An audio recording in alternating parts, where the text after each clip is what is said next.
Hi, my name is Imani Hagans, relationship and female empowerment life coach and co-founder of Inami Jewel Life Coaching. I'm here to talk to you today about toxic relationships, what they are, how to get out of them, and what to do to move on from them once we've gotten away. Because again, we can get stuck mentally in a place that we've already moved on from. So if you're interested, you feel like you're in a toxic relationship or you've just gotten out of one and you feel like I need to cut the cord and move forward, stay tuned for the video.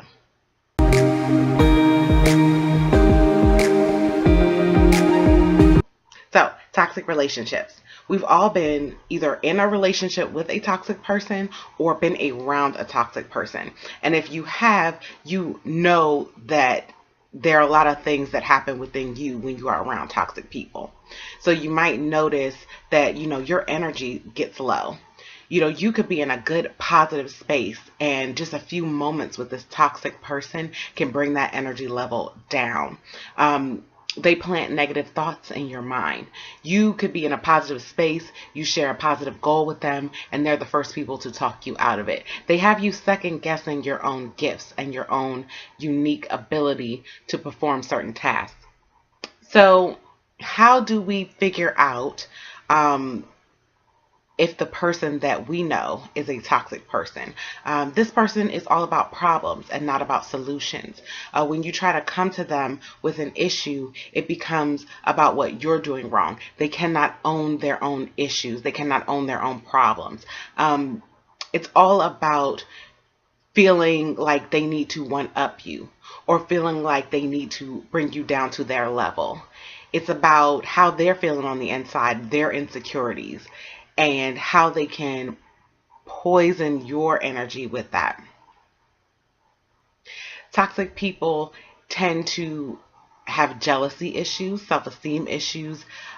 Toxic people spend a lot of energy trying to shift your energy.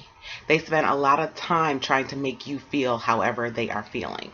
So if they are in a low place, if they are feeling self-conscious, they want you to feel that way. Toxic people want you to cling to them. When you try to step out of that circle, when you try to go out and venture into the world and do things on your own, they try to pull you back. They feel threatened. They feel like they need to go out in the world and engage in activities that are designed just to hurt you, to get back at you. Now, again, this could be a romantic relationship, but it could be a family member. It could be a friend. It could be a coworker. Toxic people are all around. They are not just romantic. So now that you've identified that there is a toxic person in your life, now it's time to take the steps to move on. So the first thing you need to do is accept that you're not going to be able to change that person.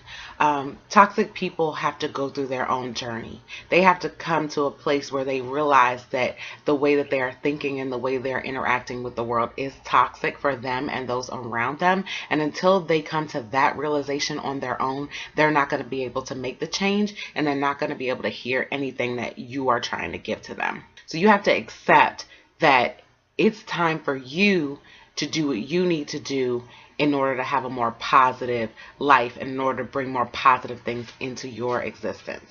But first, I need to accept that I cannot change them so that I can start to pull back, start to look in other areas of my life and start to move the ball forward for me. Once I've accepted that I cannot change them, now I have to make a decision. I have to decide that I am choosing me over them.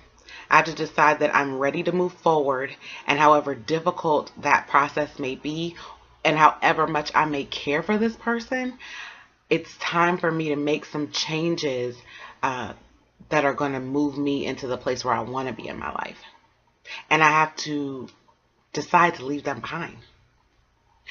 So once that decision has been made, I have to begin the process of letting go.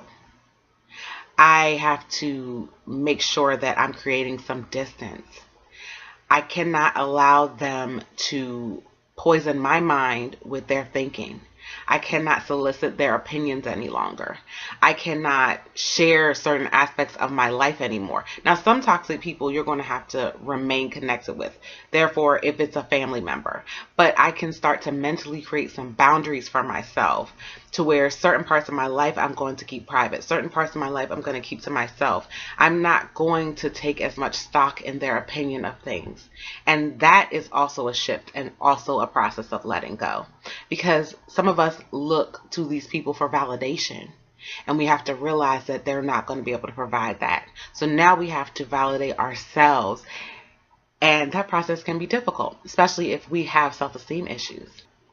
Some of us have remained connected to these toxic people because they are vocalizing that inner fear and the inner negative thoughts that are already going on within us. So when we have that self-doubt, and here's this person that's vocalizing the self-doubt that we were thinking, we feel like we're connected. We feel like they get us. When really all they're doing is honing in on our insecurities and our fears, and they are placing fertilizer there. They are cultivating that part of us and trying to grow it. And that is the exact opposite of what needs to be happening for us if we're going to hit our goals, if we're going to move forward in life, if we're going to build ourselves up. We need to move away from that situation, and we need to go into areas where people are cultivating and we are cultivating our own self-worth. We are validating ourselves. We are growing the positive aspects of our strengths and the inner part of ourselves, and we are suppressing those negative thoughts. Okay, so back to accepting that we can't change this person, making a decision to end this relationship or establish some boundaries, and starting the process of letting go.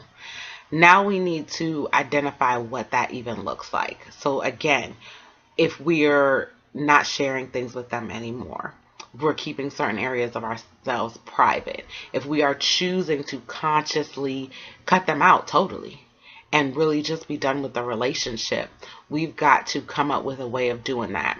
Now, we may have a conversation with this person. We may write them a letter. We may send them a text. If it's a situation where you feel like it's unsafe, yeah, you may have to ghost them and just totally disappear. But we're actually taking the steps and doing what we need to do in order to create that distance and create a boundary for ourselves where we are in a safe place now, where we can stop giving our energy to the toxic energy vampire. So now that we've taken the physical and literal steps to remove ourselves or create a boundary with that person, now we have to start the mental process of healing from being around that toxic person. Now we've got to regenerate some of the energy that we have lost. And we've got to heal some of that damage that's occurred by allowing toxic people into our lives. So now a mental shift has to take place where we are visualizing our future. We are imagining the life that we want for ourselves. We are bringing positivity in a conscious way into our lives. So this may be affirmation cards. This may be doing something that we're already good at that makes us feel good. This will be creating a gratitude list, bringing our energy up and being consciously and intentionally positive so that we can counteract the things that may be coming up, those negative demons that have not been exorcised. And the focus at this point in your life should be getting excited about the possibilities of the future, the possibilities that lay ahead of you now that you've left those toxic people behind. It's going to be really paying attention. I am very big on other people's energies, paying attention to positive energy. Who makes you feel good about yourself? Who makes you feel empowered? Being near those people, watching those type of videos, getting yourself psyched up and ready to move into the next phase of your life, and really looking forward and not looking back. Now, again, this may be a person who is in our lives. And, there are people, I'm not going to say people can't change. I'm going to say that they need to make the changes on their own. And they may see what you're doing and say, I want some of that. And they may be willing to make that step and move forward with you at some point later down the line. But again, we've got to get ourselves through those doors before we can look back and help anybody. And this type of door, a toxic door, you can't even touch that person. You need to let them step through that door on their own because there's too much at stake. When you are around toxic people, you are not able to use your gifts in the way that you were meant to. And we all are here for a purpose. And if you keep focusing on toxic people, you are depriving everyone else of your gifts. You are depriving the world of what you have to offer. So you got to sacrifice the one for the many. And you got to let that person stay where they need to be so that you can go where you need to go. So I hope this message was inspiring and uplifting for you. I hope you're feeling energized about your future, and I hope you're ready to really shed those toxic relationships from your life, or at least create some good boundaries so that they're not affecting you. If you enjoy this video, please like it, subscribe, click the bell so that you can know when I'm uploading new content, and comment below. Let me know whether you're ready to move on from your toxic relationship. Also, check out the information below. Join us in our Facebook life coaching group and just be the best version of yourself. If you want to speak with me one-on-one and talk about some personal options to help you get to the next level, contact me at inamijewel@gmail.com. Thank you and be blessed.